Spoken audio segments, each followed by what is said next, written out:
नमस्कार दोस्तों, स्वागत है आपका एक और नए शानदार व्लॉग में। और इस वक्त हम बैठे हैं धर्मशाला और मैक्लोडगंज के बीच जो रोपवे है उस एक गंडोले में। और ये रोपवे धर्मशाला और मैक्लोडगंज को कनेक्ट करता है। कनेक्ट तो सड़क भी करती है, लेकिन हमने ये रास्ता चुना क्योंकि हम कभी इस तरह के इस तरह के गंडोले में कभी बैठे नहीं थे। थोड़ा सा महंगा पड़ा, कोई बात नहीं, बजट के हिसाब से। फिर भी एक एक्सपीरियंस लेने के लिए हमने ये रास्ता चुन लिया।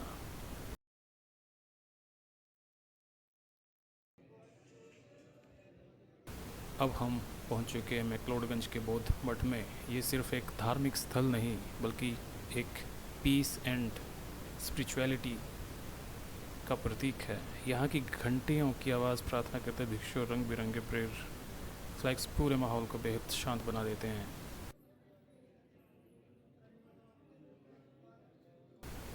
अगर आप शहर की भागदौड़ से दूर कुछ पल सुकून के बिताना चाहते हैं तो ये जगह आप ज़रूर आइए।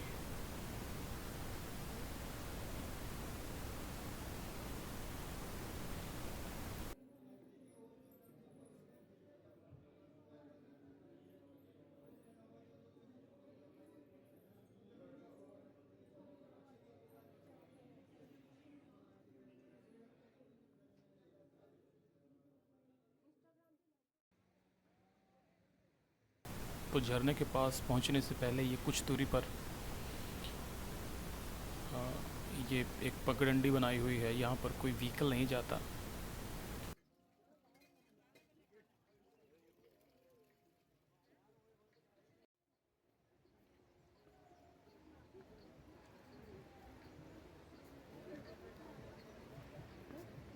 और जैसे कि मैं जा ही रहा था तो मुझे ये इंस्ट्रूमेंट प्लेयर नज़र आया लेफ़्ट साइड में। और फिर मैं वापस आया क्योंकि बहुत सुंदर बजा रहा था। तो कुछ देर मैंने इसकी ये धुन सुनी, आप भी सुनिए।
बहुत बढ़िया, बहुत बढ़िया।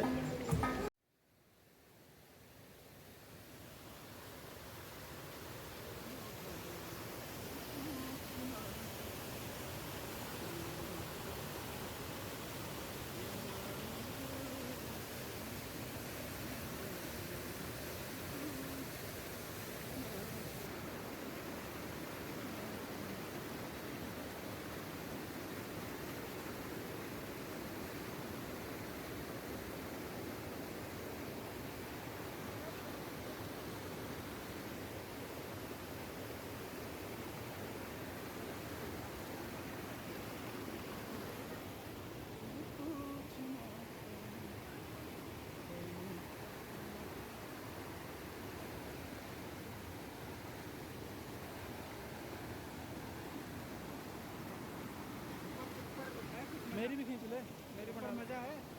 मजा तो बस चढ़ने में ही है। नहीं, नज़ारे हैं अच्छे अच्छे से। हेलो, आ जाए इधर, दोनों बाइक मैडम ले लेंगे सर। कुछ हुआ नहीं। Ma'am, ma'am, please hold this for a bike.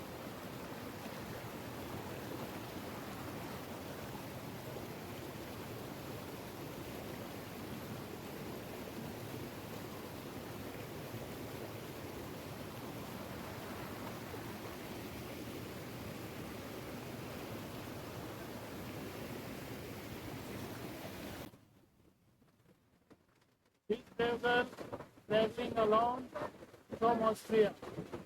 She inspired us to climb this way. And her name is Karin. Karin. Karin. Karin. Karin. Okay. Karin. Karin. Yeah, exactly. K-A. Karin. Nice. मैं Julia. Yeah. चलो फिर।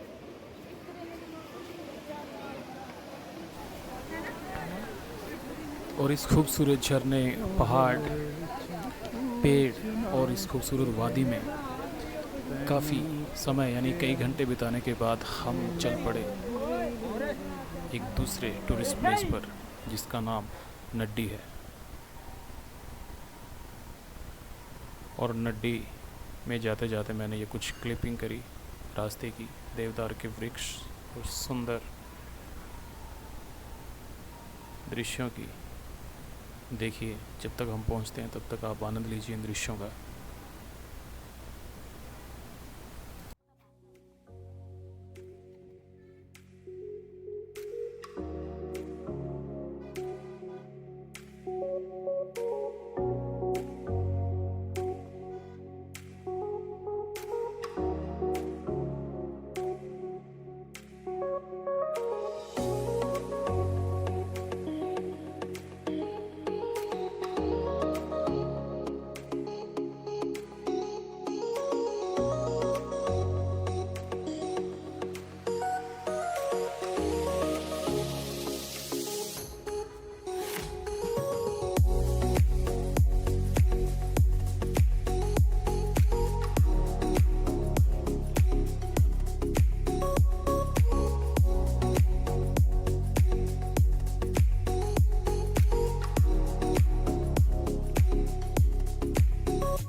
और ख़ूबसूरत झरने का आनंद लेने के बाद अब हम पहुंच चुके हैं इस यात्रा की खूबसूरत जगहों में से एक नड्डी।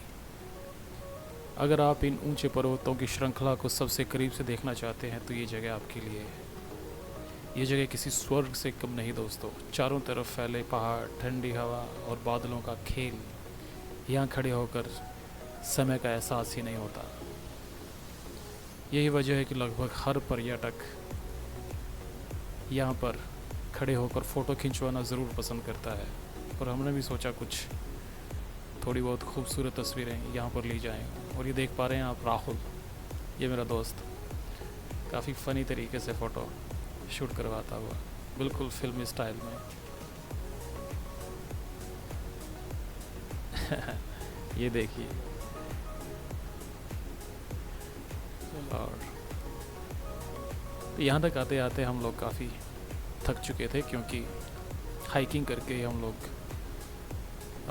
झरने की तरफ गए थे। तो अब हमने यहाँ का टूर समाप्त करके अपने रोपवे के डेस्टिनेशन की तरफ हम लोग चल पड़े, जहाँ से हम लोग धर्मशाला में स्टे करेंगे।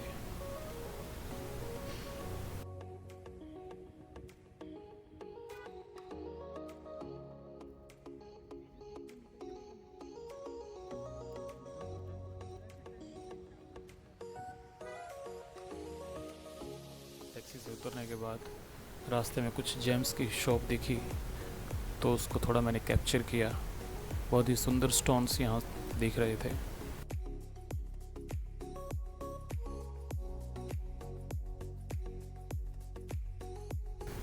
और ये है जो रोपवे का प्रीमाइसेस है, उसके अंदर एक रेस्टोरेंट है, उसी में हम लोग बैठे थे।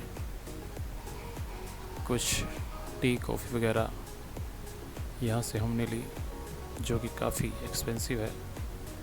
यहाँ पर एक टी की कीमत करीब करीब 80 रुपये थी।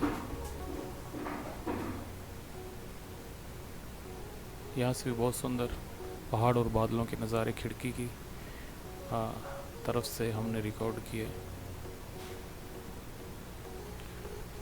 और वहाँ से आने के बाद ये धर्मशाला का दृश्य है। एक रेस्टोरेंट में हम डिनर के लिए बैठे थे और खाना खाने के बाद ये राहुल, ऐसा लग रहा है जैसे बहुत खा लिया हो पर अब उठना मुश्किल हो रहा हो इसके लिए।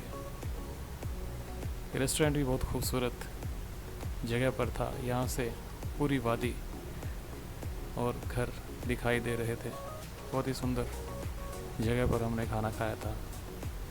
और इसके साथ ही इस ब्लॉग को यहीं समाप्त करते हैं। आपको अगर पसंद आया हो तो लाइक, शेयर, सब्सक्राइब ज़रूर करें। अपने दोस्तों को भी दिखाएं और यहाँ घूमने भी आएँ जब भी, जैसे भी आपको मौका मिले। बहुत बहुत शुक्रिया।